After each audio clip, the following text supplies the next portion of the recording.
this is Ragashruti. இன்னைக்கு current affairs class பார்க்கலாம். So இன்றைக்கி நம்ம இந்த 6 டாபிக்ஸ் கவர் பண்ண போகிறோம். இது அக்டோபர் 2024 கரண்ட் அஃபேர்ஸ் வந்து இந்த கிளாஸில் பார்க்கலாம். So these are the 6 topics that will be covering today. So first topic என்னென்னு பார்த்தீங்கன்னா யுனைடெட் நேஷன்ஸ் டே 2024. ஸோ வருஷம் வந்து யுனைடெட் நேஷன்ஸ் டேன்னு நம்ம செலிப்ரேட் பண்ணுவோம். So that is world wide celebrate பண்ணுவோம். யுனைடெட் நேஷன்ஸ் டே அது எப்போ செலிப்ரேட் பண்ணணும்னா அக்டோபர் 24. ஓகே, ஸோ அக்டோபர் 24 தான் யுனைடெட் நேஷன்ஸ் டே. இது எதனால அக்டோபர் 24 நம்ம செலக்ட் பண்ணியிருக்கோம் அப்படின்னா, ஸோ வேர்ல்ட் வார் 2 நடந்தது இல்லையா? ஸோ அது முடிஞ்சோடனே சில கண்ட்ரீஸ்லாம் சேர்ந்து இந்த மாதிரி மறுபடியும் வார் வரக்கூடாது, அதனால் இந்த யுனைடெட் நேஷன்ஸ்ன்னு சொல்லிட்டு ஒரு ஆர்கனைசேஷனை ஃபார்ம் பண்ணாங்க. அது ஃபார்ம் பண்ணுறதுக்கு என்ன பண்ணாங்கன்னா யூஎன் சார்ட்டர் அப்படின்னு சொல்லிட்டு ஒன்று சைன் பண்ணாங்க. ஸோ அதை சைன் பண்ணி அந்த சார்ட்டர் எப்போ எஃபெக்ட்டுக்கு வந்துச்சு அப்படின்னா இந்த 24 அக்டோபர் 1945 அப்போ தான் வந்து எஃபெக்ட்டுக்கு வந்த நாள். அதனால யூஎன் சார்ட்டர் எஃபெக்ட்டுக்கு வந்த நாள் அன்றைக்கி நம்ம யுனைடெட் நேஷன்ஸ் டேன்னு நம்ம செலிப்ரேட் பண்ணுறோம். That is 24 October. ஒவ்வொரு வருஷமும் இதை நம்ம செலிப்ரேட் பண்ணுறோம். ஸோ இது எதுக்காக அப்படின்னா யுனைடெட் நேஷன்ஸ் வந்து அதோட கோல்ஸ் என்னென்ன வச்சுருக்கு அண்ட் அந்த கோல்ஸில் என்னென்னலாம் அச்சீவ் பண்ணிகிட்ருக்கு அப்படின்ட்டு உலகத்துக்கு வந்துட்டு அவேர்னஸ் க்ரியேட் பண்ணுறதுக்காக இந்த யுனைடெட் நேஷன்ஸ் டேன்னு சொல்லி நம்ம செலிப்ரேட் பண்ணுறோம். இப்போ யூஎன் சார்ட்டர்னா என்னென்னு பார்க்கலாம். ஸோ இந்த யூஎன் சார்ட்டர் நம்ம ஆல்ரெடி பார்த்த மாதிரி 1945 அப்போது சைன் பண்ணாங்க. 24 அக்டோபர் 1945 அப்போது எஃபெக்ட்டுக்கு வந்துச்சு. ஓகே, ஸோ சில கண்ட்ரிஸ் எல்லாரும் சேர்ந்து இந்த சார்ட்டரை சைன் பண்ணி யுனைடெட் நேஷன்ஸ் அப்படின்னு சொல்லி ஒரு ஆர்கனைசேஷனை உருவாக்குனாங்க. ஸோ இது என்னன்னா ஒரு ஃபவுண்டேஷனல் ட்ரீட்டினா என்னது, ஒரு அக்ரிமெண்ட் மாதிரி. ஓகே, ஸோ இது ஒரு அக்ரிமெண்ட், ஃபவுண்டேஷனல் அக்ரிமெண்ட் மாதிரி. ஸோ நிறைய கண்ட்ரிஸ் சேர்ந்து அக்ரி பண்ணுறது. நம்மளாம் வந்துட்டு யுனைடெட் நேஷன்ஸ் வந்து ஒரு ஆர்கனைசேஷனாக நம்ம வந்து கன்சிடர் பண்ணுறோம், அதில் நாங்கள் மெம்பர்ஸாக இருக்கோம் அப்படின்னு சொல்லி ஒரு ட்ரீட்டி, ஒரு அக்ரிமெண்ட் சைன் பண்ணுறது தான் இந்த யூஎன் சார்ட்டர்னு சொல்லுவோம். ஸோ இது ஆல்ரெடி பார்த்த மாதிரி 24 அக்டோபர் 1945 அப்போ இது எஃபெக்ட்டுக்கு வந்துச்சு. அண்ட் எங்கே வந்து இது சைன் பண்ணாங்க அப்படின்னா சான் ஃப்ரான்சிஸ்கோ, இங்கே தான் சைன் பண்ணாங்க. அண்ட் இந்தியா வந்துட்டு it is one of the founding members of United Nations. So United Nations form பண்ணுறப்போ இந்த யூஎன் சார்ட்டரை சைன் பண்ணுறப்போ சில கண்ட்ரீஸ் மட்டும்தான் ஃபர்ஸ்ட் இனிஷியலாக சைன் பண்ணாங்க. So founding members. இப்போ ஒரு கம்பெனி ஸ்டார்ட் பண்ணுறோம் அப்படின்னா ஃபர்ஸ்ட் 2 பார்ட்னர்ஸ் இருப்பாங்கன்னு வச்சுக்கலாம். ஸோ அவங்க 2 பேர் தான் அந்த கம்பெனி ஸ்டார்ட் பண்ணியிருப்பாங்க. போக போக இன்னும் 2 பேர் சேர்த்துப்பாங்க, அதுக்கப்புறம் இன்னும் 2 பார்ட்னர் சேர்த்துப்பாங்க. ஓகே, ஸோ ஃபர்ஸ்ட் 2 பேர் வந்து சைன் பண்ணியிருப்பாங்கல்ல, அவங்க தான் ஃபவுண்டிங் மெம்பர்ஸ்னு சொல்லுவோம். அந்த மாதிரி இந்தியா வந்துட்டு யுனைடெட் நேஷன்ஸோட ஃபவுண்டிங் மெம்பராக இருந்தது. ஸோ இந்த யூஎன் சார்ட்டர் வந்துட்டு 1945 அப்போ எஃபெக்ட்டுக்கு வந்துச்சு இல்லையா, அப்போ இந்தியாவும் ஒரு கண்ட்ரி அதை சைன் பண்ணதில். இப்போ யுனைடெட் நேஷன்ஸ்னால் என்னென்னு பார்க்கலாம். யுனைடெட் நேஷன்ஸ் அப்படிங்கிறது நமக்கு ஆல்ரெடி தெரியும், it is an international organisation. So நிறைய கண்ட்ரிஸ் சேர்ந்து சைன் பண்ணி உருவாக்குன ஒரு ஆர்கனைசேஷன் தான் இந்த யுனைடெட் நேஷன்ஸ். ஸோ எத்தனை மெம்பர்ஸ் இதில் இருக்காங்க அப்படின்னா 193 மெம்பர் ஸ்டேட்ஸ் இந்த யுனைடெட் நேஷன்ஸ் கீழே இருக்காங்க. அண்ட் இது எதுக்காக அப்படின்னு பார்த்தீங்கன்னா ஃபவுண்டிங் சார்ட்டர்னா என்னது, யூஎன் சார்ட்டர் தான் ஃபவுண்டிங் சார்ட்டர்னு சொல்கிறாங்க.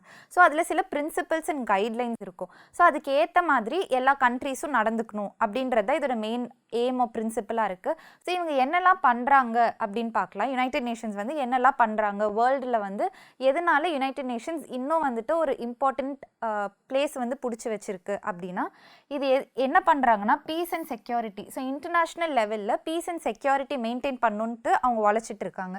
அண்ட் ஆல்சோ ஹியூமன் ரைட்ஸை வந்து ப்ரொடெக்ட் பண்ணணும் அப்படின்னு சொல்லி. ஸோ நிறைய கண்ட்ரீஸில் வந்து வார் நடக்கும். இப்போ ரஷ்யா உக்ரைன் வார் நடக்கும், நிறைய கண்ட்ரீஸில் வந்து வார் நடக்குதுன்னு நமக்கு தெரியும். ஸோ அந்த இடத்துல வந்து ஹியூமன் ரைட்ஸ், அந்த மக்களோட ரைட்ஸை வந்து ப்ரொடெக்ட் பண்ணணும் அப்படிங்கிறதுக்காக. சில ஆப்கானிஸ்தான்லலாம் பார்த்திங்கன்னா விமன் வந்து ரொம்ப வந்து லைக் அப்ரெஸ்டாக இருக்காங்க, அவங்களால பேசக்கூட முடியல பப்ளிக்கில், அவங்களோட வாய்ஸ் கூட கேட்கக்கூடாது அப்படின்ற மாதிரி தாலிபான் ரூல் போட்டிருக்காங்க. ஸோ இந்த மாதிரி ஹியூமன் ரைட்ஸ் வந்து வைலேட் ஆகுது அப்படின்னா அதை வந்து அப்ஹோல்ட் பண்ணுறதுக்காக இவங்க ஒர்க் பண்ணிட்டுருக்காங்க. அண்ட் ஹியூமானிட்டேரியன் எய்ட் வந்துட்டு அவங்க டெலிவர் பண்ணிட்டுருக்காங்க. ஹியூமானிட்டேரியன் எய்டுனா என்னது, இப்போ ஏதோ ஒரு கண்ட்ரியில் வந்து லைக் வார் ஸ்ட்ரக் கண்ட்ரீஸ்னு வச்சுக்கலாம், அங்கே வந்து மக்களுக்கு ஃபுட் இருக்காது, க்ளோத்ஸ் இருக்காது, மெடிக்கல் எய்ட் தேவைப்படும். ஸோ அவங்களுக்குலாம் வந்து யுனைடெட் நேஷன்ஸ் ஹெல்ப் பண்ணும். அண்ட் சில கண்ட்ரீஸில் வந்துட்டு நேச்சுரல் டிசாஸ்டர்ஸ், இப்போ ஃப்ளட்டு ஒரு எர்த்குவேக் இந்த மாதிரியே தான் வந்துருச்சுன்னா அந்த கண்ட்ரீஸ்க்கு வந்துட்டு ஹியூமானிட்டேரியன் எய்ட், ஒரு எய்ட் மாதிரி, ஹெல்ப் மாதிரி இவங்க எல்லாரும் பண்ணிகிட்ருக்காங்க. அண்ட் ஆல்சோ இன்டர்நேஷ்னல் லா வந்து அப்ஹோல்ட் பண்ணுறது. ஓகே, ஸோ கண்ட்ரீஸ் வந்து இந்த மாதிரி தான் நடந்துக்கணும்னு சில சர்டன் லாஸ் இருக்கும், அதெல்லாம் அப்ஹோல்ட் பண்ணுறது யுனைடெட் நேஷன்ஸ் தான். So these are the important functions or principles or aim of United Nation. இப்போ வந்து யுனைடெட் நேஷன்ஸ் கீழே என்னென்னலாம் இருக்குது. யுனைடெட் நேஷன்ஸுங்கிறது ஒரு சிங்கிள் பாடி கிடையாது, அது கீழே நிறைய வந்து பாடிஸ் ஆர் ஏஜென்சிஸ் ஒர்க் பண்ணிகிட்ருக்காங்க. அது என்னென்னு பார்க்கலாம். ஸோ பிரின்சிபல் ஆர்கன்ஸ்ன்னு பார்த்தீங்கன்னா யுனைடெட் நேஷன்ஸில் 6 பிரின்சிபல் ஆர்கன்ஸ் இருக்குது. ஓகே, ஸோ ஃபார் எக்ஸாம்பிள் இது நம்ம வந்து அடுத்த ஸ்லைடில் பார்க்கலாம், என்னென்ன ஆர்கன்ஸ் இருக்குன்னு நம்ம அடுத்த ஸ்லைடில் பார்க்கலாம். Will go to the next topic, specialised agencies of UN. So UN கீழே சில ஸ்பெஷலைஸ்ட் ஏஜென்சிஸ் இருக்கும். ஓகே, ஸோ யூஎனில் ஒரு பார்ட்டாக இருக்கிறது தான் இந்த 6 ஆர்கன்ஸ். ஓகே, யூஎனை வந்துட்டு 6ஆக நம்ம பிரிக்கலாம், அதுதான் இந்த 6 ஆர்கன்ஸ். இப்போ யுனைடெட் நேஷன்ஸ் கூட சேர்ந்து வேறு சில ஏஜென்சிஸ் ஒர்க் பண்ணிகிட்ருக்கோம். ஓகே, ஸோ அந்த ஏஜென்சிஸ்லாம் பார்த்தீங்கன்னா என்னென்னு பார்த்தீங்கன்னா எஃப்ஏஓனா ஃபுட் அண்ட் அக்ரிகல்ச்சர் ஆர்கனைசேஷன், ஐஎஃப்ஏடினா international fund for agriculture development, IMF international monetary fund, world health organisation, world bank, இதெல்லாம் நீங்கள் ஆல்ரெடி உங்களுக்கு சில இதெல்லாம் தெரிஞ்சிருக்கும். லைக் ஹூ தெரியும், வேர்ல்ட் பேங்க் தெரியும், FAO தெரியும், IMF தெரியும். ஸோ இதெல்லாம் வந்துட்டு ஸ்பெஷலைஸ்ட் ஏஜென்சிஸ் ஆஃப் யுனைடெட் நேஷன்ஸ்னு சொல்லுவாங்க. ஓகே, ஸோ யுனைடெட் நேஷன்ஸ் கூட சேர்ந்து ஒர்க் பண்ணுற சில ஏஜென்சிஸ் இவங்க. நெக்ஸ்ட் வந்து funds and programmes. So United Nations வந்து சில ஃபண்ட்ஸ் அண்ட் ப்ரோக்ராம்ஸ்லாம் வந்து பண்ணிகிட்ருக்கோம். கரெக்டாக? ஸோ வேர்ல்ட் லெவலில் வந்துட்டு for example UNDP united nations development programme, UNEP environment programme, united nations environment programme, என்வாயன்மெண்ட்டை வந்து பாதுகாக்கிறதுக்கான ப்ரோக்ராம். ஸோ இதுக்காக சில ஃபண்ட்ஸ் ஒதுக்கி இருப்பாங்க. சில ப்ரோக்ராம்ஸ் இந்த மாதிரி லைக் ஸ்பெசிஃபிக் டார்கெட் ஒரு ஸ்பெசிஃபிக்காக இந்த பர்பஸ்க்காக நாங்கள் இதை பண்ணுறோம், இந்த ப்ரோக்ராம் பண்ணுறோம் அப்படிங்கிற மாதிரி சில ப்ரோக்ராம்ஸ் வந்துட்டு அவங்க வச்சுருப்பாங்க. ஸோ யூனிசெஃப் அப்படிங்கிறது வந்து united nations children's fund. Okay, so சில்ட்ரனுக்காக உழைக்கிற ஒரு ப்ரோக்ராம் இது. ஓகே, அவங்களுக்கு ஹெல்ப் பண்ணுற ஒரு ப்ரோக்ராம். ஸோ UN ஹேபிட்டாட், இந்த மாதிரி சில ஃபண்ட்ஸ் அண்ட் ப்ரோக்ராம்ஸ் வந்து யுனைடெட் நேஷன்ஸ் கீழே இருக்குது. அண்ட் ரிலேட்டட் ஆர்கனைசேஷன்ஸ்னால் இவங்களும் என்ன பண்ணுவாங்கன்னா யுனைடெட் நேஷன்ஸ் கூட சேர்ந்து ஒர்க் பண்ணுவாங்க. பிகாஸ் யுனைடெட் நேஷன்ஸ் அண்ட் இந்த ஆர்கனைசேஷன்ஸ்க்கு காமன் கோல்ஸ் இருக்கும். ஓகே, ஸோ 2 பேருக்கும் ஒரே கோல் இருக்கும் போது 2 பேரும் சேர்ந்து அந்த ஒர்க் பண்ணுவாங்க. ஸோ அந்த மாதிரி என்னென்ன ஆர்கனைசேஷன்ஸ்ன்னு பார்த்தீங்கன்னா ஐஓஎம்னா international organisation for migrants. Okay, மைக்ரன்ஸ்க்காக உருவாக்கப்பட்ட ஒரு ஆர்கனைசேஷன் இது. And WTO like world trade organisation, world ட்ரேடை வந்துட்டு அதை பார்த்துக்கிற ஒரு ஆர்கனைசேஷனோ கண்காணிக்கிற ஆர்கனைசேஷன் அது. And IAEA international atomic energy agency. Okay, atomic energy இருக்கு இல்லையா, அதுக்கான ஒரு ஏஜென்சி இந்த IAEA. ஸோ இவங்க எல்லாரும் வந்துட்டு யூஎனோட சேர்ந்து கொலாபரேட் பண்ணி ஒர்க் பண்ணுற ஆர்கனைசேஷன்ஸ். ஸோ இது எல்லாம் தான் வந்துட்டு யூஎன் கீழே வரும். இது எல்லாம் சேர்ந்தது தான் யுனைடெட் நேஷன்ஸ்னு சொல்லுவோம். இப்போ வந்து different organs of United Nations. So நம்ம பார்த்தோம் 6 principal organs of United nations இருக்குன்னு. ஸோ ஃபர்ஸ்ட் பார்த்தீங்கன்னா ஜென்ரல் அசம்பிளி. ஸோ இந்த ஜென்ரல் அசம்பிளிங்கிறது it is the policy making organ, யுனைடெட் நேஷன்ஸோட பாலிசி மேக்கிங் ஆர்கன் இது. ஸோ இந்த ஜென்ரல் அசம்பிளியில் இதை வந்து UNGA அப்படின்னு சொல்லுவாங்க. ஸோ இந்த UNGAவில் வந்துட்டு 193 மெம்பர்ஸ் நம்ம யுனைடெட் நேஷன்ஸில் இருக்காங்கன்னு பார்த்தோம் இல்லையா, அந்த 193 மெம்பர்ஸும் இந்த UNGAவில் இருப்பாங்க. இவங்க எல்லாரும் சேர்ந்து தான் இப்போ ஒரு விஷயம் வந்து டிசைட் பண்ணணும் அப்படின்னா இவங்க எல்லாரும் சேர்ந்து தான் டிசைட் பண்ணுவாங்க. இவங்க எல்லாரும் சேர்ந்து தான் பாலிசிஸ் மேக் பண்ணுவாங்க. ஓகே, இதுதான் வந்து UNGA ஜென்ரல் அசம்பிளின்னு சொல்லுவாங்க. அண்ட் இதில் வந்துட்டு ஒவ்வொரு கண்ட்ரிக்கும் ஈக்குவல் ஷேர் ஆஃப் ஓட்ஸ் இருக்கும். ஓகே, ஸோ இப்போ US வந்து ரொம்ப இன்ஃப்ளூயன்ஷியலான கண்ட்ரி அப்படிங்கிறதுக்காக USக்கு அதிக ஓட் ஷேர் கொடுப்பாங்க அப்படின்னு கிடையாது. ஸோ USக்கும் ஒரே ஓட்டு தான், அதே மாதிரி இந்தியாவுக்கும் ஒரே ஓட்டு தான், சைனாக்கும் ஒரே ஓட்டு தான், எல்லா கண்ட்ரீஸ்க்கும் equal amount of vote share இருக்கும். Okay, so this is about general assembly. Next வந்து UN security council. UN security கவுன்சில்னால் இது ஒரு க்ளோஸ்ட் சர்க்கிள் மாதிரி. இவங்க ரொம்ப இன்ஃப்ளூயன்ஷியலான கண்ட்ரீஸ். வேர்ல்டு வாரில் வந்துட்டு ஸ்டார்ட் பண்ண ஒரு ஆர்கனைசேஷன் தான் யுனைடெட் நேஷன்ஸ்னு சொன்னோம். ஸோ வேர்ல்டு வார் முடிஞ்ச அப்புறம் ஸோ வேர்ல்டு வாரில் இன்வால்வ் ஆன எல்லா கண்ட்ரீஸும் ஒரு மேஜர் கண்ட்ரீஸ்லாம் இந்த UN செக்யூரிட்டி கவுன்சிலில் மெம்பர்ஸாக இருப்பாங்க. ஸோ மொத்தம் வந்துட்டு 15 மெம்பர்ஸ் வந்து இந்த UN செக்யூரிட்டி கவுன்சிலில் இருப்பாங்க. அதில் வந்து 5 மெம்பர்ஸ் வந்து பெர்மனன்ட் மெம்பர்ஸ். எப்போவுமே அவங்க வந்துட்டு இந்த UN செக்யூரிட்டி கவுன்சிலில் பெர்மனன்ட் மெம்பர்ஸாக இருப்பாங்க. அவங்க வந்து ரிலீவ் ஆக மாட்டாங்க. மீதி 10 மெம்பர்ஸ் வந்து நான் பெர்மனன்ட் மெம்பர்ஸாக இருப்பாங்க. அவங்க 2 இயர்ஸ் ஒன்ஸ் வந்து மாறிட்டே இருப்பாங்க. ஓகே, ரொட்டேஷன்லேயே இருக்கும். ஸோ அவங்களுக்கு வந்துட்டு எல்லா கண்ட்ரீஸும் ஓட் போடுறாங்க. இப்போ இந்தியா வந்துட்டு நான் UN செக்யூரிட்டி கவுன்சிலில் மெம்பராக இருக்கணும்னு நிற்குது அப்படின்னா மற்ற கண்ட்ரீஸில் ஓட் போடுவாங்க. ஓகே, ஸோ இவங்க வந்துட்டு நிற்கலாமா, ஒரு அவங்க வந்து ஒரு நான் பெர்மனன்ட் மெம்பராக இருக்கலாமா அப்படின்னு சொல்லி ஓட் போடுவாங்க. அந்த மாதிரி ஓட்டிங் பேசிஸில் வந்து 2 இயர்ஸ் ஒன்ஸ் இந்த நான் பெர்மனன்ட் மெம்பர்ஷிப் மாறிட்டே இருக்கும். ஓகே, ஸோ இந்த 10 கண்ட்ரீஸ் வந்து மாறிட்டே இருப்பாங்க. இப்போ நம்ம வந்து இந்தியா வந்துட்டு எங்களுக்கு UN செக்யூரிட்டி கவுன்சிலில் பெர்மனன்ட் மெம்பர்ஷிப் கொடுங்க அப்படின்னு சொல்லி நம்ம கேட்டுட்ருக்கோம். அதுக்கு ரொம்ப எகெயின்ஸ்டாக இருக்கிறது சைனா. ஸோ சைனா வந்துட்டு அதுக்கு எகெயின்ஸ்டாக இருக்கு. ஆனால் மற்ற கண்ட்ரீஸ் வந்து ஒரு அளவுக்கு யோசிச்சுட்டு இருக்காங்க. பட் சைனா வந்துட்டு கம்ப்ளீட்டாக நோ சொல்லிருச்சு. ஸோ இந்த UN செக்யூரிட்டி கவுன்சிலில் ஓட்டிங் எப்படி இருக்குன்னு பார்த்தீங்கன்னா ஒரு கண்ட்ரி நோ சொன்னாலே அவ்வளோதான், வீட்டோ பவர் இருக்கும். UN செக்யூரிட்டி கவுன்சிலில் வீட்டோ பவர்னால் ஒரு கண்ட்ரி நோ சொன்னாலுமே அந்த டிசிஷன் வந்து செல்லாது. ஓகே, ஸோ இப்போ ஒரு விஷயம் அவங்க டிசைட் பண்ணணும் அப்படின்னா அதுக்கு சைனா நோ சொல்லுது ஆர் US நோ சொல்லுது அப்படின்னா அந்த விஷயம் வந்து வந்துட்டு அவங்களால அது எஃபெக்ட்டுக்கு எடுத்துகிட்டு வர முடியாது. அந்த மாதிரி எப்போவுமே நம்ம செக்யூரிட்டி கவுன்சில் ஒரு பெர்மனன்ட் மெம்பராக ஆகணும் அப்படின்னு சொல்லி ஏதோ ஒரு ஓட் வருது ஒரு டாக் வருதுன்னா அதுக்கு சைனா எப்போவுமே நோ சொல்லிடுது. அதனால நம்ம இன்னும் அதில் மெம்பர் ஆக முடியல, பெர்மனன்ட் மெம்பர் ஆக முடியல. அண்ட் இந்தியா வந்துட்டு 8 times வந்து இது வரைக்கும் நம்ம நான் பெர்மனன்ட் மெம்பராக இந்த செக்யூரிட்டி கவுன்சிலில் இருந்திருக்கோம். ஸோ 8 times இருந்திருக்கோம், இன்னும் பெர்மனன்ட் மெம்பர் ஆக முடியாமல் இருக்கும் பிகாஸ் ஆஃப் சைனா. இப்போ நெக்ஸ்ட் வந்து UN economic and social council. So economic and social council அப்படின்னா இதில் வந்து 54 மெம்பர்ஸ் இருக்காங்க. இது வந்து ஈகோசாக் அப்படின்னு சொல்லிட்டு சொல்லுவாங்க ஷார்ட் ஃபார்மில். இதில் 54 மெம்பர்ஸ் இருக்காங்க. இது வந்து united Nations general assembly UNGA இருக்குல்ல, அவங்க தான் வந்து இந்த மெம்பர்ஸ் எலெக்ட் பண்ணுவாங்க இதில். அண்ட் இவங்களோட மெயின் எய்ம் என்ன, இவங்களோட ஒர்க் என்ன அப்படின்னா இப்போ வந்து economic, social, environmental, health issues ஒரு ஹியூமன் ரைட்ஸ் இஷ்யூஸ் இந்த மாதிரி வேர்ல்டு லெவலில் எதாவது இருக்குது அப்படின்னா ஸோ இவங்க அதை ஐடென்டிஃபை பண்ணி அந்த பாலிசிஸ் எதாக இருக்குன்னா அதை ரிவ்யூ பண்ணி அந்த பாலிசிஸ் ஓகேவா அப்படின்னு சொல்லி அதை ரிவ்யூ பண்ணி பார்ப்பாங்க. அண்ட் அது ஓகே இல்லைன்னா அதுக்கு எப்படி இம்ப்ரூவ் பண்ணலான்னு சொல்லிட்டு ரெக்கமெண்டேஷன்ஸ் கொடுப்பாங்க. ஸோ இதுதான் அவங்களோட மேஜர் ஒர்க், இந்த ஈகோசாக்கோட மேஜர் ஒர்க் இது தான். அண்ட் நெக்ஸ்ட் வந்து ட்ரஸ்டிஷிப் கவுன்சில். இந்த ட்ரஸ்டிஷிப் கவுன்சில் எதுக்காக ஃபார்ம் பண்ணாங்க அப்படின்னா ஸோ இது நம்ம பார்த்தோம் வேர்ல்டு வார் முடிஞ்ச அப்புறம் இந்த யுனைடெட் நேஷன்ஸ்னு ஃபார்ம் பண்ணாங்க. அது கீழே இந்த 6 ஆர்கன்ஸ் இருக்குன்னு. ஸோ அந்த வேர்ல்டு வார் டைம் முடிகிறப்போ பிரிட்டனும் வந்து நிறைய கண்ட்ரிஸ் வந்து பிடிச்சி வச்சுட்டு இருந்துச்சு கரெக்டாக. ஸோ நாமளும் வந்து பிரிட்டிஷ் கீழே தான் இருந்தோம். அந்த மாதிரி பிரிட்டிஷ் வந்து நிறைய பேர் பிடிச்சி வச்சுட்டு இருந்தாங்க, நிறைய கண்ட்ரிஸ் அவங்க கீழே இன்ஃப்ளூயன்ஸாக இருந்தது. இப்போது அதுக்கப்புறம் என்ன நடந்ததுன்னா நிறைய கண்ட்ரீஸ்க்கு இண்டிபெண்டன்ஸ் கிடைக்க ஆரம்பிச்சது. ஓகே, பிரிட்டிஷ் வந்து மற்ற கண்ட்ரீஸ்க்குலாம் இண்டிபெண்டன்ஸ் கொடுக்க ஆரம்பித்தாங்க. எப்படி இந்தியாவுக்கு வந்து 1947 கிடச்சதோ அந்த மாதிரி நிறைய கண்ட்ரீஸ் வந்துட்டு இண்டிபெண்டன்ஸ் ஸ்டேட்ஸ் ஆக ஆரம்பிச்சது. ஸோ இவங்க இந்த ட்ரஸ்டிஷிப் கவுன்சில் எதுக்காக ஃபார்ம் பண்ணாங்கன்னா இந்த மாதிரி திடீர்னு ஒரு கண்ட்ரிக்கு இண்டிபெண்டன்ஸ் கிடைக்குதுன்னா அந்த கண்ட்ரிக்கு வந்து எப்படி அட்மினிஸ்டர் பண்ணணும்னு அவங்களுக்கு தெரியாது. ஓகே, பிகாஸ் ரொம்ப வருஷமாக இன்னொரு லைக் பிரிட்டிஷ் கீழே இருந்தனால இவங்களுக்கு தன்னை அட்மினிஸ்டர் பண்ண தெரியுமான்னு தெரியாது. அதனால யுனைடெட் நேஷன்ஸ் என்ன பண்ணாங்க அப்படின்னா இந்த ட்ரஸ்டிஷிப் கவுன்சில்னு ஃபார்ம் பண்ணி இவங்க என்ன பண்ணுவாங்கன்னா சூப்பர்வைஸ் பண்ணுவாங்க. ஸோ அட்மினிஸ்ட்ரேஷன் ப்ராப்பராக நடக்குதா அப்படிங்கிறத பார்க்குறதுக்காக இந்த ட்ரஸ்டிஷிப் கவுன்சில்னு ஃபார்ம் பண்ணாங்க. இப்போ பார்த்தீங்கன்னா எல்லாமே ஆல்மோஸ்ட் எல்லா கண்ட்ரீஸுமே இண்டிபெண்டன்ட் ஸ்டேட்ஸாக தான் இருக்குது. ஸோ இந்த ட்ரஸ்டிஷிப் கவுன்சில் இப்போதைக்கு அதுக்கு வேலை இல்லை. பட் இப்போதைக்கு இந்த ட்ரஸ்டிஷிப் கவுன்சில் வந்து டார்மெண்ட்டாக தான் இருக்குது. ஓகே, ஸோ இது வந்து இப்போ யூஸில் கிடையாது. நெக்ஸ்ட் வந்து இன்டர்நேஷ்னல் கோர்ட் ஆஃப் ஜஸ்டிஸ், இது ஐசிஜேன்னு சொல்லுவாங்க. ஸோ இந்த ஐசிஜே வந்துட்டு இந்த யுஎன் மெம்பர் ஸ்டேட்ஸ் இருக்கு இல்லையா, 193 மெம்பர் ஸ்டேட்ஸ் யுனைடெட் நேஷன்ஸில் இருக்குது. ஸோ இந்த 193 மெம்பர்ஸ்க்குள்ளே ஏதாவது ஒரு டிஸ்பியூட் வருது, டெரிட்டோரியல் டிஸ்பியூட்டோ இல்லை வேறு ஏதாவது டிஸ்பியூட்டோ வருதுன்னா இந்த ஐசிஜே கிட்ட போயிட்டு அவங்க வந்துட்டு இதுதான் வந்து கோர்ட். இப்போ எப்படி இந்தியாவில் வந்து சுப்ரீம் கோர்ட் இருக்குது. ஸோ 2 ஸ்டேட்டுக்கும் இப்போ தமிழ்நாடு அண்ட் கர்நாடகாவுக்கு வந்துட்டு ஏதாவது ப்ராப்ளம்னா அதை வந்து நம்ம சுப்ரீம் கோர்ட் எடுத்துகிட்டு போகலாம். ஸோ அந்த மாதிரி ஐசிஜே வந்துட்டு 2 கண்ட்ரீஸ்க்கு ப்ராப்ளம் வருது அப்படின்னா அதை வந்துட்டு அந்த டிஸ்பியூட்டை சால்வ் பண்ணுறதோ செட்டில் பண்ணுறதுக்கு இந்த ஐசிஜே இருக்குது. ஸோ இதுதான் வந்துட்டு உலகத்திலே only like single court international லெவலில் 2 கண்ட்ரீஸ்க்கு நடுவில் இருக்க டிஸ்பியூட்ஸை சால்வ் பண்ணுறதுக்கான ஒரே ஒரு கோர்ட்டுன்னு பார்த்தீங்கன்னா அது இந்த ஐசிஜே தான், இன்டர்நேஷ்னல் கோர்ட் ஆஃப் ஜஸ்டிஸ் தான். நெக்ஸ்ட் வந்து செக்ரட்டரியேட். இந்த செக்ரட்டரியேட்டில் வந்துட்டு செக்ரட்டரி ஜென்ரல் அப்படின்னு சொல்லிட்டு ஒருத்தங்க இருப்பாங்க.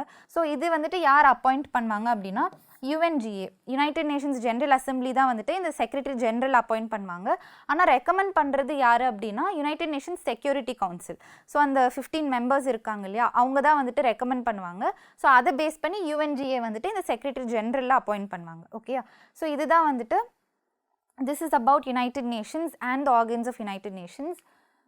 இப்போ வந்து இதோட ஹெட் குவார்ட்டர்ஸ் எங்கே இருக்குன்னு பார்க்கலாம். ஓகே, ஸோ ஐசிஜே அதாவது இன்டர்நேஷ்னல் கோர்ட் ஆஃப் ஜஸ்டிஸ் இதோட ஹெட் குவார்ட்டர்ஸ் மட்டும் தி ஹேக், நெதர்லாண்ட்ஸில் வந்து தி ஹேகுன்னு சொல்லிட்டு ஒரு இடம் இருக்குது.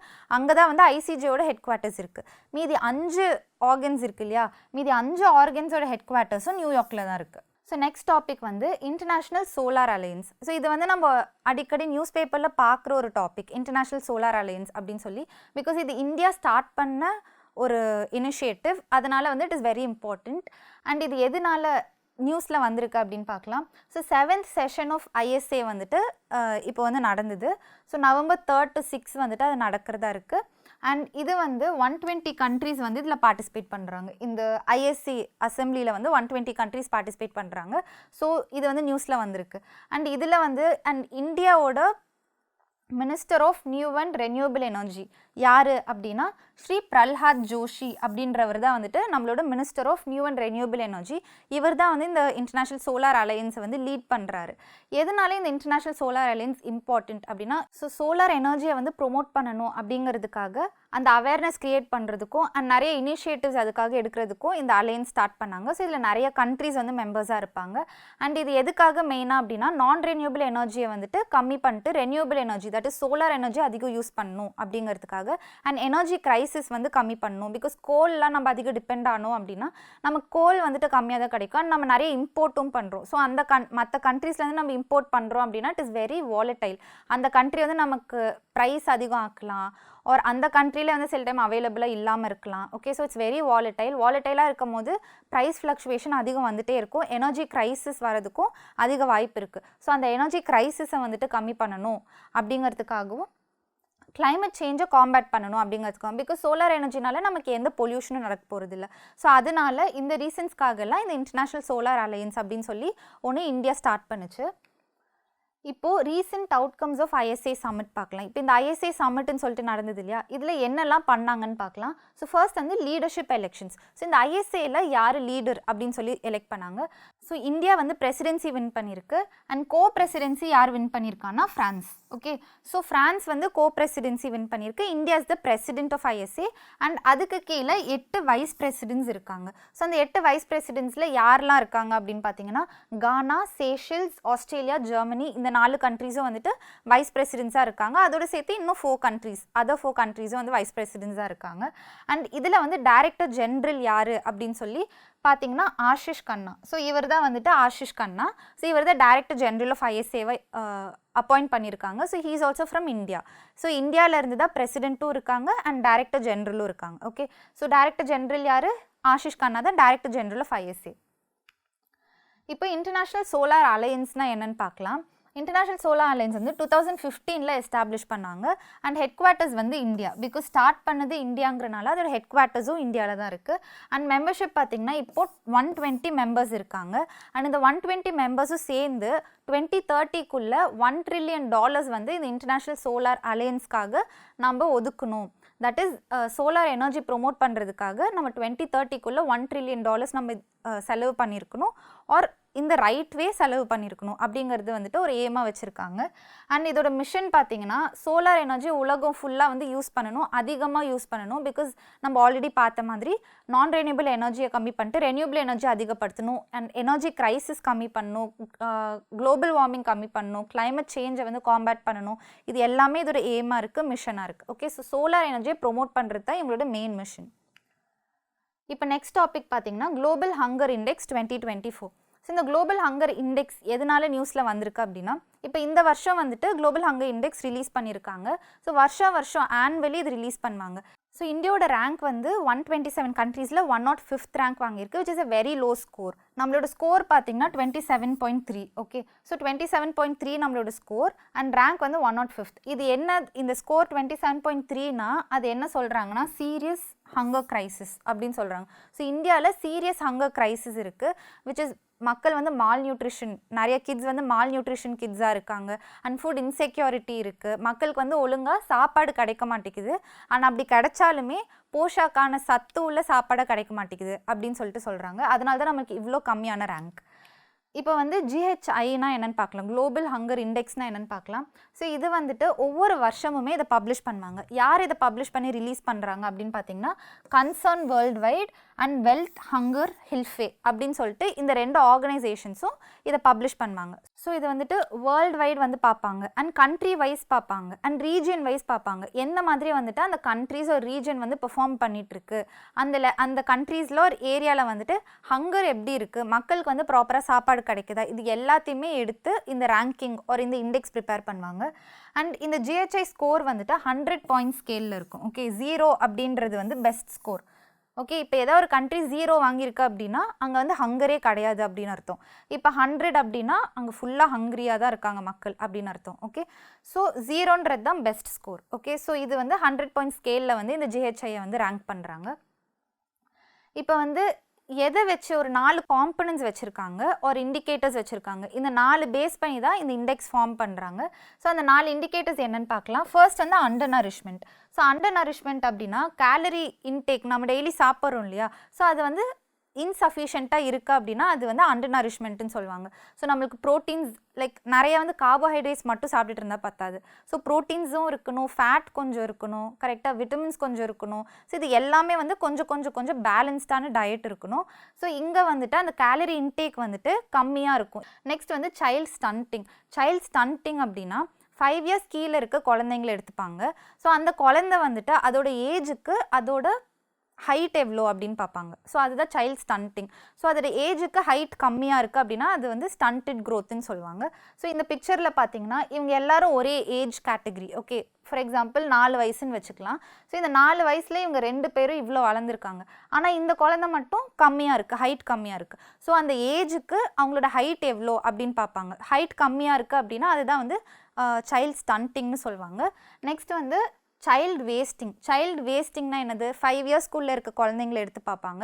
ஸோ அவங்களோட ஹைட்டுக்கு அவங்க வெயிட் எப்படி இருக்குன்னு பார்ப்பாங்க. ஓகே, ஸோ அதுதான் சைல்டு வேஸ்டிங். ஸோ வெயிட் வந்து ரொம்ப கம்மியாக இருக்குது, ரொம்ப ஒல்லியாக இருக்காங்க அந்த குழந்தை. ஓகே, ஸோ ரிப்ஸ்லாம் தெரியும். இப்போ சொமாலியாலாம் பார்த்தீங்கன்னா ஃபோட்டோஸ் பார்த்துருப்பீங்க, அங்கே வந்து அந்த குழந்தைங்களோட ரிப்ஸே தெரியும், எலும்பே அப்படியே தெரியும். ஸோ அதெல்லாம் வந்து சைல்டு வேஸ்டிங்னு சொல்லுவோம். ஸோ ஹைட் இருக்கும் ஆனால் அதோட வெயிட் ரொம்ப கம்மியாக இருக்கும், that is child wasting.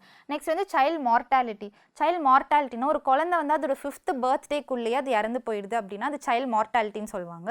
So because of undernourishment, அதுக்கு ஒழுங்கான சத்து கிடச்சிருக்காது, சாப்பாடு கிடச்சிருக்காது, ஹங்க்ரியாக இருந்திருக்கும். ஓகே, ஸோ இது எல்லாமே வந்துட்டு சைல்டு மார்ட்டாலிட்டிக்கு லீட் ஆகும். அதுதான் வந்து சைல்டு மார்ட்டாலிட்டின்னு சொல்லுவாங்க. ஸோ இந்த 4 பெராமீட்டர்ஸ் க்ரைட்டீரியா வச்சு இந்த குளோபல் ஹங்கர் இண்டெக்ஸை வந்துட்டு அவங்க ரேங்க் பண்ணுவாங்க ஒவ்வொரு கண்ட்ரியும். Okay, so this is about global hunger index. இப்போ வந்து இந்த ரிப்போர்ட்டை வந்து என்னென்ன ஃபைன் பண்ணியிருக்காங்க இந்த ரிப்போர்ட்டில் அப்படின்னா, ஃபர்ஸ்ட் வந்து இந்தியா வச்சு பார்க்கலாம். இந்தியாவோட ஸ்கோர் நம்ம ஆல்ரெடி பார்த்த மாதிரி 27.3. ஓகே, ஸோ இது வந்து சீரியஸ் கேட்டகரியில் நம்ம இருக்கோம். சீரியஸ் ஹங்கர் க்ரைசிஸில் இந்தியா இப்போ இருக்குது. அண்ட் லாஸ்ட் இயர் பார்த்திங்கன்னா 28.7. லாஸ்ட் இயரும் வந்துட்டு சீரியஸ் ஹங்கர் க்ரைசிஸில் தான் இருந்தோம். ஆனால் இப்போ வந்து கொஞ்சம் பெட்டர் ஆகிருக்கு. ஓகே, ஸ்கோர் வந்து கொஞ்சம் நமக்கு இம்ப்ரூவ் ஆகிருக்கு. பட் ஸ்டில் கேட்டகரி வந்து சீரியஸ் ஹங்கர் கேட்டகரியில் தான் நம்ம இன்னும் இருக்கோம். நெக்ஸ்ட்டு வந்துட்டு வேர்ல்ட் லெவலில் பார்த்தீங்கன்னா 18.3 வந்து ஸ்கோர் இருக்குது. ஸோ 18.3 ஸ்கோர்னால் என்னது, இட் இஸ் மாட்ரேட் ஹங்கர் க்ரைசிஸ்னு சொல்லலாம். ஸோ இன்னும் வந்துட்டு உலகத்தில் ஹங்கர் இருக்குது ஆனால் கொஞ்சம் மாட்ரேட்டாக இருக்குது அப்படிங்கிறது தான் இந்த ஸ்கோர் சொல்லுது. நெக்ஸ்ட் வந்து சவுத் ஏஷியன் நெய்பர்ஸ், நம்மளோட நெய்பர்ஸ் வச்சு பார்த்தோன்னா பங்களாதேஷ், நேபாள், ஸ்ரீலங்கா இதெல்லாம் பார்த்தீங்கன்னா நம்மளை விட பெட்டராகவே பெர்ஃபார்ம் பண்ணியிருக்கு. அவங்கள வந்துட்டு மாட்ரேட் கேட்டகரியில் தான் இருக்காங்க. ஓகே, ஸோ இந்த கண்ட்ரீஸில் நம்மளை விட பெட்டராகவே பெர்ஃபார்ம் பண்ணியிருக்கு. இந்தியா தான் சீரியஸ் கேட்டகரியில் இருக்குது, விச் மீன்ஸ் இன்னும் ஃபுட் இன்செக்யூரிட்டி நமக்கு இருக்குது. நம்ம எவ்வளோ தான் ஃபுட்டு வந்துட்டு நம்ம மற்ற கண்ட்ரீஸ்க்கு எக்ஸ்போர்ட் பண்ணாலுமே, எவ்வளோ தான் டாப் ப்ரொடியூசர்ஸாக இருந்தாலுமே, இன்னுமே நம்ம கண்ட்ரியில் இன்னும் ஃபுட் இன்செக்யூரிட்டி இருக்குது. நிறைய சில்ட்ரன் வந்து மால் நியூட்ரிஷன் இருக்குது, குழந்தைங்களாக இருக்காங்க. அதனால தான் நமக்கு இந்த சீரியஸ் ஹங்கர் க்ரைசிஸ் இருக்குது, which should be taken care of. So இதில் நம்ம அதிக கவனம் செலுத்தணும் அப்படிங்கிறது குளோபல் ஹங்கர் இண்டெக்ஸ்லேருந்து நம்ம தெரிஞ்சுக்கலாம். நெக்ஸ்ட் வந்து SCO சம்மிட் 2024. SCOன்னா என்னதுன்னா Shanghai cooperation organisation. Okay, so இதுதான் வந்து SCOன்னு சொல்லுவாங்க. இந்த சம்மிட் வந்து இப்போ நடந்தது. எங்கே நடந்தது அப்படின்னா இஸ்லாமாபாத், பாகிஸ்தானில் இஸ்லாமாபாத் அப்படின்ற ஏரியாவில் தான் இது நடந்தது. இதை வந்துட்டு நம்மளோட எக்ஸ்டர்னல் மினிஸ்டர் யார், ஜெய்சங்கர். ஸோ அவர் வந்துட்டு இதை அட்டென்ட் பண்ணார். இது ஏன் இம்பார்ட்டண்ட்டாக இந்த வருஷம் நம்ம சொல்கிறோம் அப்படின்னா, இது வரைக்குமே பாகிஸ்தானுக்கு 9 இயர்ஸாக இந்தியாவிலேருந்து எந்த எக்ஸ்டர்னல் மினிஸ்டர் ஒரு ஃபாரின் மினிஸ்டரும் பாகிஸ்தானுக்கு போகல, லைக் கடந்த 9 இயர்ஸாக. ஸோ இந்த வருஷம்தான் ஜெய்சங்கர் அவர் வந்து என்ன பண்ணியிருக்காருன்னா இந்த SCO சம்மிட் அட்டென்ட் பண்ணுறதுக்காக பாகிஸ்தான் போயிருக்காரு. ஸோ 9 இயர்ஸில் ஃபர்ஸ்ட்டாக ஃபாரின் மினிஸ்டர் ஃபர்ஸ்ட்டாக யார் போயிருக்காங்க பாகிஸ்தானுக்கு அப்படின்னா அது ஜெய்சங்கர் அவங்க. So this news becomes important. இப்போ வந்து SCO பற்றி பார்க்கலாம்.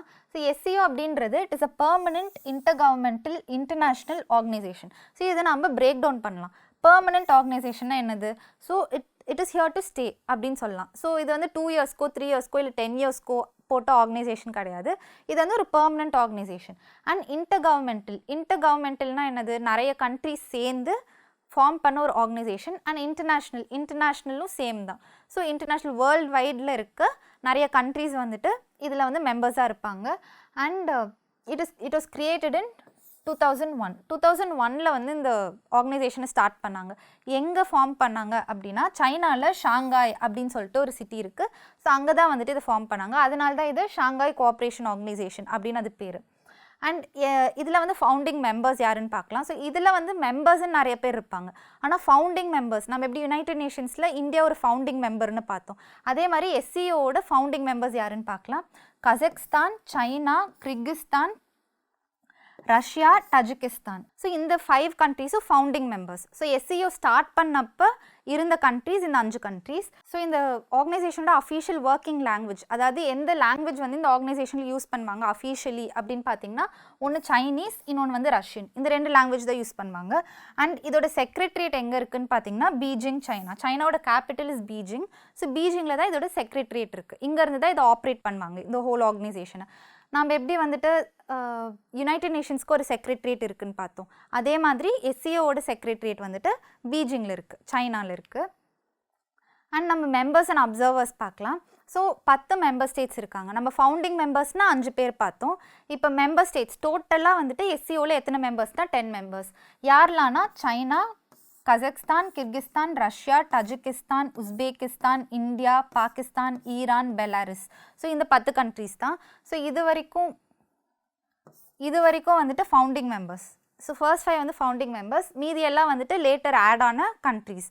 ஸோ இந்தியாவும் பாகிஸ்தானும் வந்துட்டு ஃபுல் மெம்பர்ஸ் வந்து 2017 ஆனாங்க. லைக் ஃபுல் மெம்பர்ஷிப் அவங்களுக்கு எப்போ கிடச்சிது அப்படின்னா 2017. அஸ்தானா அப்படின்னு சொல்லிட்டு ஒரு இடத்துல வந்துட்டு இந்த எஸ்சிஓ சம்மிட் நடந்தது 2017. அப்போ வந்து இந்த 2 கண்ட்ரீஸையும் ஃபுல் மெம்பர்ஸ் அக்செப்ட் பண்ணிக்கிட்டாங்க. அண்ட் 2 அப்சர்வர் கண்ட்ரீஸ் இருக்காங்க. யாருன்னா ஆப்கானிஸ்தான் அண்ட் மங்கோலியா. இவங்க 2 பேரும் வந்துட்டு எஸ்சிஓவில் அப்சர்வர் கண்ட்ரீஸாக இருக்காங்க. ஓகே, நெக்ஸ்ட் வந்து நோபல் ப்ரைஸ் 2024. நோபல் ப்ரைஸ் அப்படிங்கிறது நம்ம சின்ன வயசுலேருந்தே கேள்விப்பட்டுருப்போம். நோபல் ப்ரைஸ் இவங்க வாங்கியிருக்காங்க, அவங்க வாங்கியிருக்காங்க. நமக்கு தெரியும் நோபல் ப்ரைஸ்னால் ஒரு பெரிய ப்ரைஸ் அப்படின்றது மட்டும்தான் தெரியும். ஸோ அதான டீட்டெயில்ஸ் நம்ம என்னென்னு பார்க்கலாம். ஸோ நோபல் ப்ரைஸ் அப்படிங்கிறது நமக்கு ஆல்ரெடி தெரிஞ்ச மாதிரி it is the most prestigious award. So ஏதோ ஒரு இண்டிவிஜுவல் வந்து சர்டன் ஃபீல்டு, ஸோ இந்த ஃபீல்டுன்னு வச்சுருப்பாங்க. ஸோ அந்த ஃபீல்டில் அவங்க அதிகமாக கான்ட்ரிபியூட் பண்ணியிருக்காங்க அப்படின்னா அதுக்கு அந்த பர்சனுக்கு வந்து நோபல் ப்ரைஸ்ன்னு கொடுப்பாங்க. ஸோ இது வந்துட்டு 1895 கண்டுபிடிச்சாங்க, ஒரு ஸ்டார்ட் பண்ணாங்க. யார் அப்படின்னா ஆல்ஃப்ரெட் நோபல் அப்படின்ற ஒரு ஸ்வீடிஷ் சயின்டிஸ்ட் தான் இதை ஸ்டார்ட் பண்ணார். ஸோ இந்த ஆல்ஃப்ரெட் நோபல் வந்துட்டு இவர் என்ன கண்டுபிடிச்சாரு ஒரு இவர் என்ன இன்வென்ட் பண்ணார் அப்படின்னா டைனாமைட் அப்படிங்கிறது வந்துட்டு ஒரு எக்ஸ்ப்ளோசிவ் சப்ஸ்டன்ஸ். நம்ம ஸ்கூல்லே படிச்சிருப்போம் டைனாமைட் அப்படின்னு சொல்லி. ஸோ அதை வந்துட்டு இவர் இன்வென்ட் பண்ணார். அண்ட் இவர் தான் இந்த நோபல் ப்ரைஸ்ன்னு சொல்லிட்டு வழங்கலான்னு சொல்லி இவர் தான் அதை ஸ்டார்ட் பண்ணார் 1895. ஸோ இது வந்துட்டு யார் யாருக்கு கொடுப்பாங்க, எந்தெந்த ஃபீல்டுக்கு கொடுப்பாங்க அப்படின்னு பார்க்கலாம். ஸோ எதுலலாம்னா physics, chemistry, physiology of medicine, literature, economics, peace. So இந்த கேட்டகரிஸ்க்கெலாம் நோபல் ப்ரைஸ்ன்னு வழங்குவாங்க. ஸோ ஏதோ ஒரு இண்டிவிஜுவல் வந்து இந்த கேட்டகரிஸில் ஒரு இந்த ஃபீல்டில் அவுட்ஸ்டாண்டிங்காக பெர்ஃபார்ம் பண்ணியிருக்காங்க அப்படின்னா அவங்களுக்கு நோபல் ப்ரைஸ் கொடுப்பாங்க. ஸோ ஒவ்வொரு ஃபீல்டுக்கும் ஒவ்வொரு ஆர்கனைசேஷன் இந்த ப்ரைஸை வழங்குவாங்க. ஓகே, ஸோ ஃபார் எக்ஸாம்பிள் லிட்ரேச்சர்னு எடுத்துக்கிட்டிங்கன்னா அதுக்கு யார் கொடுக்குறாங்கன்னா ஸ்வீடிஷ் அகாடமி அப்படின்ற இந்த அகாடமி தான் லிட்ரேச்சருக்கு இந்த ப்ரைஸ் வழங்குவாங்க. அண்ட் ஃபிசியாலஜி ஆஃப் மெடிசன் எடுத்துக்கிட்டோன்னா காரோலின்ஸ்கா இன்ஸ்டிடியூட் இவங்க தான் வந்துட்டு ஃபிசியாலஜி ஆஃப் மெடிசனுக்கு இந்த அவார்ட் கொடுப்பாங்க. அண்ட் ஃபிசிக்ஸ்க்கு எடுத்துக்கிட்டோன்னா it is the Royal Swedish Academy of Sciences, அவங்க ஃபிசிக்ஸ்க்கு கொடுக்குறாங்க.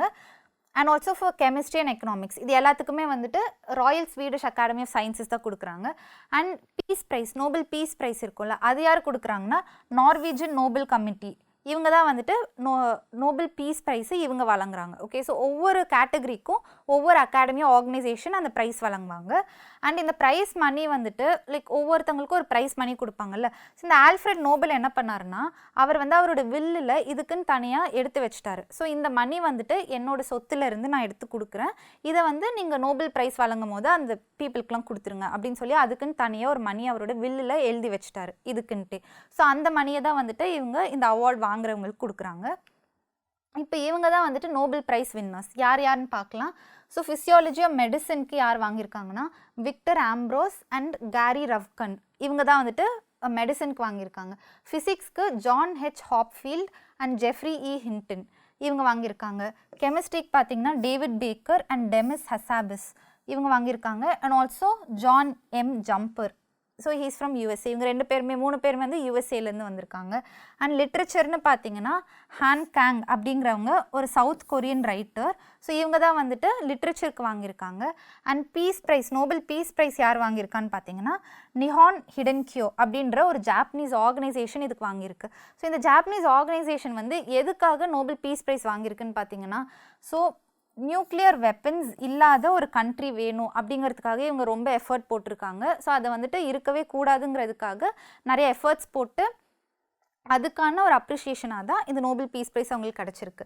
ஆனால் ஆல்சோ நிறைய பேர் வந்துட்டு இந்த நியூக்ளியர் வெப்பன்ஸ் யூஸ் பண்ணனால நிறைய மக்கள் வந்துட்டு நிறைய லாஸ் சந்திச்சிருப்பாங்க. ஓகே, அண்ட் ஆல்சோ அவங்களுக்கு நிறைய கான்சிக்வன்ஸ் நடந்திருக்கும் இல்லையா, அந்த மக்கள் வந்து நிறைய பாதிக்கப்பட்டிருப்பாங்க. ஸோ அந்த மக்கள்கிட்டலாம் போயிட்டு அவங்க டெஸ்டிமனி வாங்குவாங்க.